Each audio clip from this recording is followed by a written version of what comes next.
Hey there, it is Tom Spear on the behalf of Indie Structural Productions with another throwback baritone build video. So this time around, let's do some color. So going ahead with the staining. Now, I know what you're thinking. The throwback baritone, if you've seen it finished, isn't actually red. It's black on the back. Black on the back.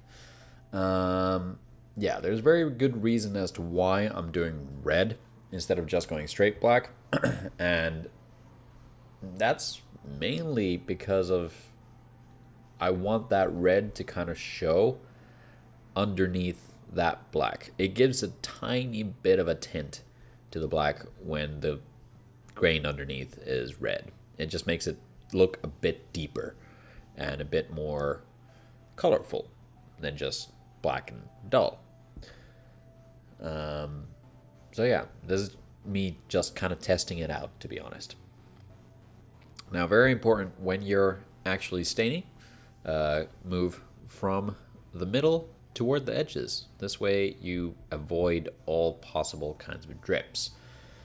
I have done stain videos in the past. I've been told off about that, saying that I am doing it in the wrong method and that I should be going with the grain. I don't really agree with that, because if I go across the grain, I'm making sure that I'm getting an even spread all throughout. If I'm just going with the grain, I've noticed that I actually end up getting the grain a hell of a lot darker than what I would need it to be, because it's soaking up a little bit more. Either way, it does work. I'm not saying it doesn't work, it's just a different sort of finish that you get out of it. This is just what I'm used to. It just makes more sense to me, because it's easier for me to blend in every new pass, so to speak. I guess it's kind of stuck from spraying as well when you're going overlapping a little bit. Now to rub this back, I'm using some 320 because I don't want to go straight on top with the black. I want to rub it back so that most of the pigment is gone. And I'm only using the red to kind of accentuate things instead of being the primary color.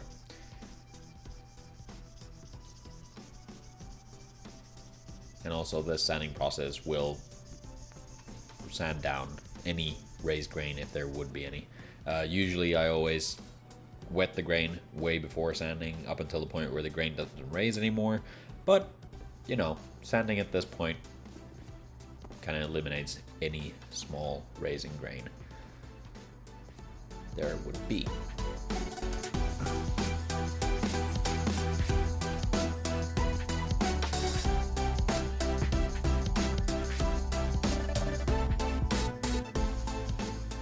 Main thing is I'm just aiming to sand it so that it's all an even color all the way through. Or evenly sanded, I should say. Evenly worn down all over. Then I just de-dust everything and move on to the black. Now, in between layers, it's very important to let the stain dry properly before trying to sand it off. If you try and sand it off too early, you'll end up with a lot of splotches because it's still wet, and trying to sand wet pigment just will not do. So really make sure that the stain has properly dried all the way through. It might take a couple of hours, but better safe than sorry.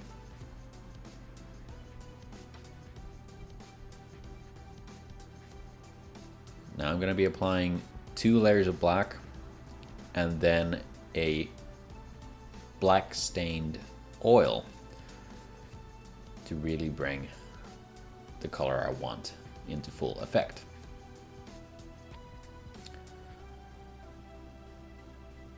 So this initial layer is more just to kind of put a solid base to which, from which to work from.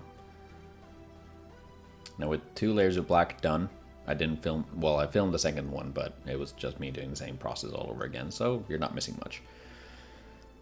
Now, before I move on to the black oil, though, I'm gonna do the burst on the top, which means taking off the masking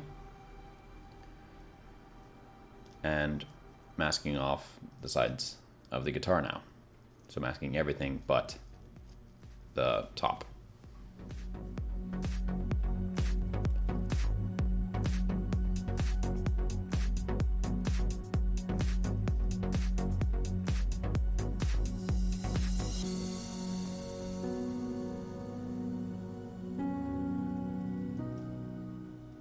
I'm going to be doing the same sort of burst on the headstock as well.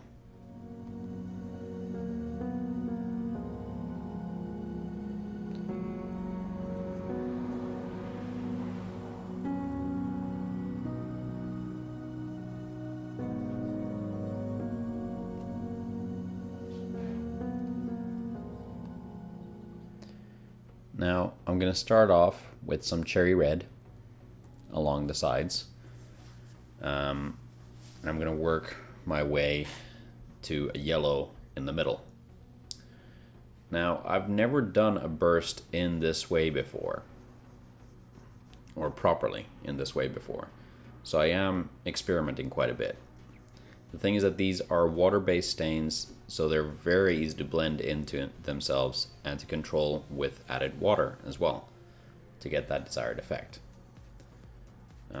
So sometimes just having fun with it really is the key.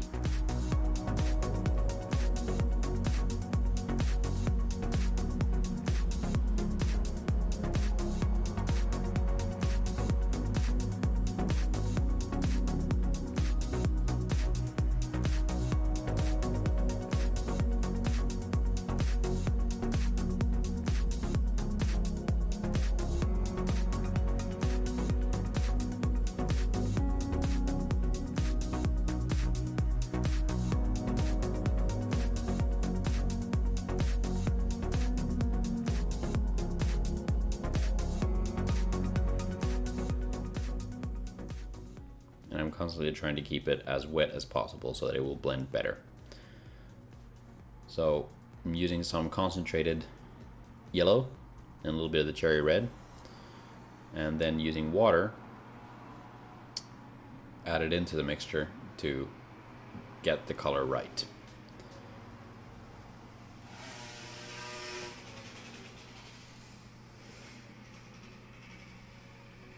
I'm aiming for a nice amber or orangey color here, so here we are.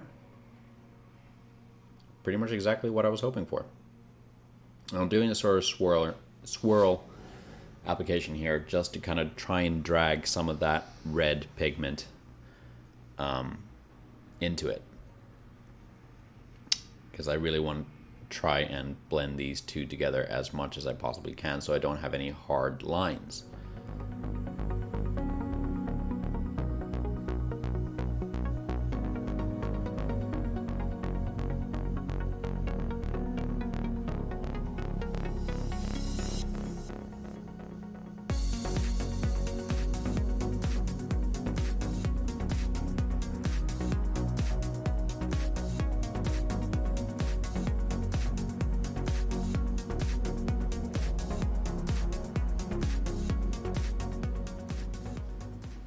Then time to add the yellow center. So I'm just using yellow here, and then putting in water afterwards.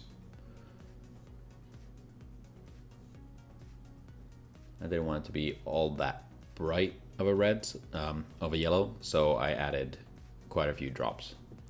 You really don't need too much, but I didn't want it to be too bright.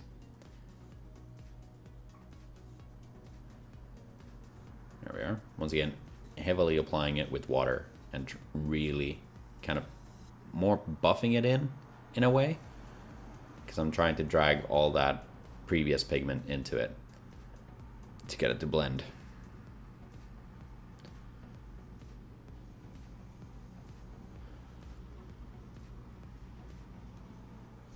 helping along with just a rag.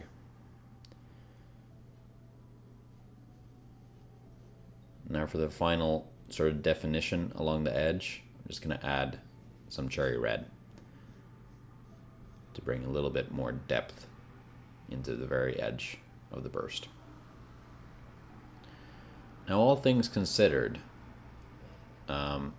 this being somewhat of an experiment and just more using logic on how bursts work, I'm fairly pleased with the result. Sure, there's still plenty of me to learn, but not too shabby of an effort, if I say so myself.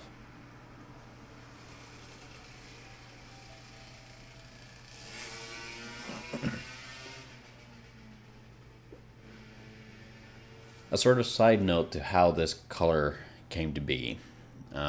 Originally, this entire guitar was based upon the concept of Icarus and flying too close to the sun, so having a sort of fire-ish color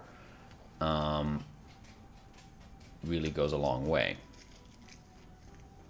And I guess that also is a big factor in why I decided to go red underneath the black, just to kind of accentuate the top a little bit more.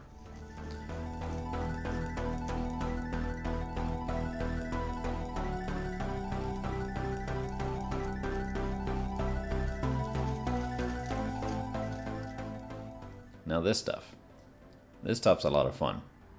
So basically it's called wax, but it is pretty much an oil, a wood oil with pigment suspended in it. And this was originally bought only to be used on this guitar. I had very little use for it, so why not use it on the guitar that it was bought for? Many years later.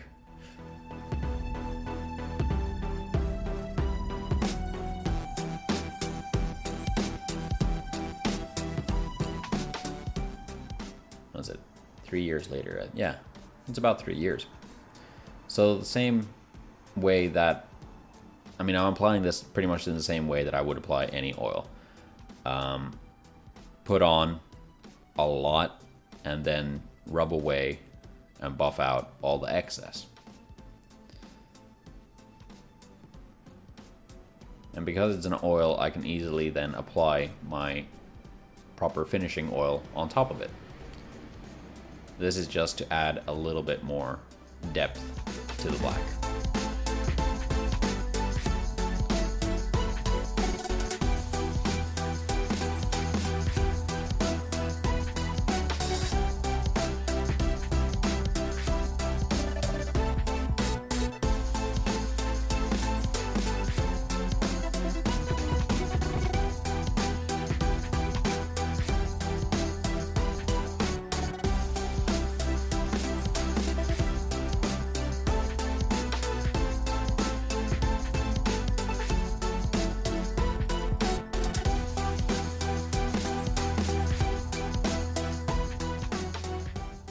With all the application done, it's time to buff it out and remove all that excess.